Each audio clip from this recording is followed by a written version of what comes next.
अब्दुल रहमान भी हमारे साथ मौजूद नहीं है। सुहेब, आप ही की जानिब आता हूँ।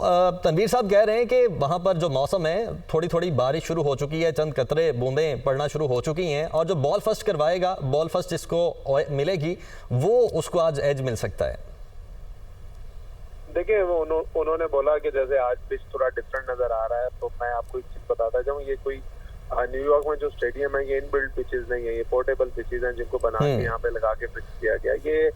ये पिचेस को आप जितना भी काम कर लें, इन पे आप रोल कर लें, आप इन पे घास लगा दें, इन पे घास उतार दें, इन पिचेस को सेटल डाउन होने में 4 से 6 महीने की क्रिकेट चाहिए होती है। जब तक 4 से 6 महीने इन पिचेस पे क्रिकेट नहीं खेली जाती, ये पिचेस सेटल डाउन नहीं होती।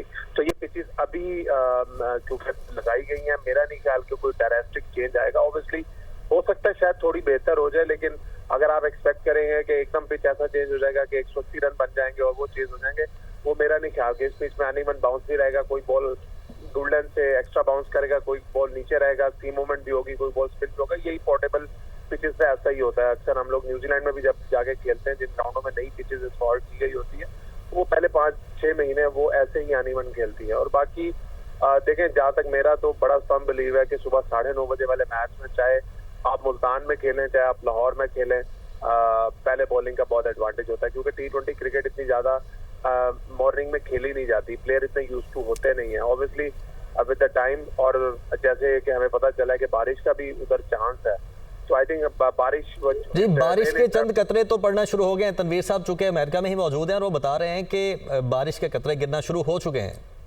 बिल्कुल, देखें, एक तो बारिश होने से ऑब्वियसली एयर में मॉइस्चर आता है जी, पिच में भी मॉइस्चर आएगा, बॉल सीम भी करेगा, और उसके अलावा भी I think rain interrupted matches में वैसे भी सेकंड बैटिंग वालों को बहुत ज्यादा एडवांटेज होता है। जैसे मिसाल के तौर पे पहले टीम बैटिंग करती है, 30 ओवर्स में वो 130 रन करती है, बाद में बारिश होती है, दूसरी टीम को 10 ओवरों में 60-70 का ही टारगेट मिलेगा, तो वो भी बहुत बड़ा एडवांटेज चला जाता है रेन इंटरप्टेड मैचेस में सेकंड बैटिंग करने वालों को।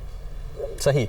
अच्छा सुहेब, साथ में ये जो हमारे पास स्टैट्स हैं हेड टू हेड, उनके मुताबिक 12 मैचेस हमारे इनके साथ हुए हैं T20 में, 8 इंडिया ने विन किए हैं, 3 हमने विन किए हैं और एक टाई हुआ है। ये जो हेड टू हेड या ये जो हमारी हिस्ट्री है, इसको मद्देनजर रखते हुए हमारी टीम पे आज किस हद तक प्रेशर होगा? देखिए, बिल्कुल प्रेशर पाकिस्तानी टीम पे इस वक्त ऑब्वियसली ज्यादा होगा। उसकी वजह ये, एक तो वो जो हम यूएसए से एक बड़ा एम्बैरेसिंग हमें डिफीट किया, उसका अभी तक मेरे कई प्लेयर्स के माइंड से नहीं निकला होगा वो, बिकॉज उस पर बहुत ज्यादा क्रिटिसिज्म भी हुआ है और बहुत ज्यादा प्लेयरों को, ऑब्वियसली सबसे ज्यादा बुरा ऐसी सिचुएशन में प्लेयरों को खुद लगता है। तो लेकिन आई थिंक अगर एज ए पॉजिटिविटी आप देखें तो ये पाकिस्तान टीम के पास एक अपॉर्चुनिटी है। हमारी कौम की एक खूबसूरती है कि हम लोग जितना भी बुरा कर लें, जब हम जीतते हैं तो हमारी कौम हमारे साथ खड़ी होती है। आई थिंक प्लेयर्स के लिए ये बड़ी अच्छी अपॉर्चुनिटी है और मेरी अल्लाह से दुआ भी है कि हम लोग टॉस भी जीते और इंडिया को कम से कम स्कोर पे आउट करें। अगर पाकिस्तान आज मैच जीतता है, आप एक डिफरेंट पाकिस्तानी टीम इस वर्ल्ड कप में देखेंगे जो कि विच कैन गो अलॉन्ग वे। ठीक है, अब्दुल रऊफ भी हमारे साथ मौजूद हैं। रऊफ, जिस तरह से शोएब भी बात कर रहे हैं और जिस तरह से जो इंडियन टीम के कप्तान हैं, उन्होंने भी प्रेस कॉन्फ्रेंस में कहा है कि पिछले T20 वर्ल्ड कप में देखा कि जिम्बाब्वे से हारने के बाद फिर हम लॉन्ग गो गए, तो आपको लगता है कि आज का मैच भी हम फिर जीत सकते हैं? लेकिन हेड टू हेड थोड़े डिफरेंट हैं। जिस तरह कि मैंने पहले कहा कि 12 मैचेस में से 8 इंडिया ने जीते हैं, 3 हमने जीते हैं और 1 टाई हुआ है। देखिए, आप पास्ट छोड़ें क्योंकि पास्ट में बात नहीं करनी चाहिए, आपको जो करंट सिचुएशन है उस पर बात करनी चाहिए। पास्ट में जो रिकॉर्ड थे, जो स्टैट थे और जिस तरीके से पाकिस्तान की टीम चल रही थी शॉर्ट फॉर्मेट में, वो बहुत बेहतर था। और उस वक्त जो बाकी टीमें थी वर्ल्ड की, उनकी इतनी ज्यादा प्रिपरेशन नहीं थी, उनकी ज्यादातर फोकस था टेस्ट क्रिकेट और वनडे पे, और इसीलिए पाकिस्तान का वहां से डिक्लाइन था। मगर पाकिस्तान शॉर्ट फॉर्मेट में काफी ऊपर जा रहा था, मगर with the passage of the time उन्होंने अपने आप को बिल्ड किया, हमने अपने आप को और नीचे लेकर आए। हमारे ऊपर मैनेजमेंट से लेकर नीचे तक पॉलिसियां इंतहाई तबाहकुन खतरनाक है। आप टीम के अंदर देख लें, रिश्तेदारियां ग्रुप बनी, आप पाकिस्तान क्रिकेट बोर्ड में देख लें, मैनेजमेंट में देख लें, ऊपर से नीचे तक देख लें, सिफारिशों की एक लंबी लाइन लगी हुई है। तो ये आगे बढ़ने के तरीके नहीं है। दूसरा, जहाँ तक आपने बात की है कि जो इंडिया से आज का मैच है, उसमें बात ये है कि अगर आप ट्रू पिच पे मैच खेले तो आपका इंडिया के साथ किसी किस्म का कोई कंपैरिजन नहीं है, क्योंकि उन्होंने स्टैट्स पर और मेरिट पर टीम सेलेक्ट की है, आपने किसी मेरिट पर कोई टीम सेलेक्ट नहीं की है। अगर मैं आप कंपैरिजन करूं इंडियन और आपके प्लेयर्स का मुवाजना, आप कोहली को और रोहित शर्मा को और उसके बाद बाबर आजम और रिजवान को साइड पे कर दें, बाकी जो प्लेयर्स हैं उनको आपने किस परफॉर्मेंस और किस स्टैट्स पर सेलेक्ट किया? मुझे बताएं। साइम अयूब की आपकी 14 रन की एवरेज है, जायसवाल की है 64 रन की एवरेज उसकी टेस्ट क्रिकेट में, 74 की फर्स्ट क्लास क्रिकेट में है और 35 की उसकी है T20 क्रिकेट में। आपके आजम खान के 11 मैचेस में 7 की एवरेज पे से आपने उसको सिलेक्ट किया है और जो वहां पर इंडिया ने पेंट को सिलेक्ट किया है उसकी तीनों फॉर्मेट में 50 की उसकी फर्स्ट क्लास की एवरेज है, उसकी 40 की आपकी वनडे की है और उसकी 40 की उसकी T20 की एवरेज है।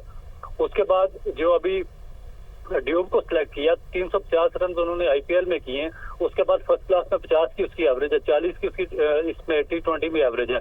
आपकी इफ्तिखार की एवरेज 14 रन की है, आपने शादाब खान को 100 मैचेस खिलाया 15 रन की एवरेज के साथ और आप तो उसके साथ कंपेयर करने जा रहे हैं। हाँ, सिर्फ एक पाकिस्तान को एडवांटेज होगा, वो सिर्फ पिच का है, क्योंकि इसी जो न्यूयॉर्क की ड्रॉप इन पिच है, क्योंकि ये प्रॉपरली प्रिपेयर्ड नहीं है और इसको वेदर के मुताबिक एडजस्ट करना होता है। जो आपके क्यूरेटर हैं वो हाईली एजुकेटेड होने चाहिए और आप वहां पर इंटरनेशनल काफी मैचेस खेले हों तो फिर उसकी सूरत हाल आप उसको चेक एंड बैलेंस में ला सकते हैं।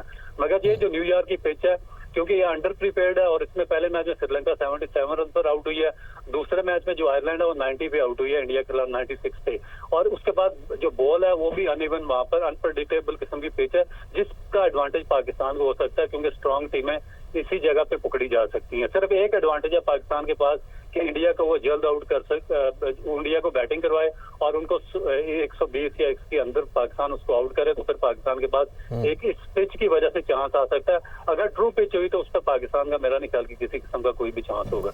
सही। रऊफ, आपने ये जो बात की है कि इंडिया को हम 120-30 पे आउट करें, इस पर भी मैं आता हूं। अभी हमें एक न्यूज़ अपडेट शामिल करनी है, उसके बाद हमारा ये जो पैनल है स्पोर्ट्स का ये हमारे साथ ही मौजूद है।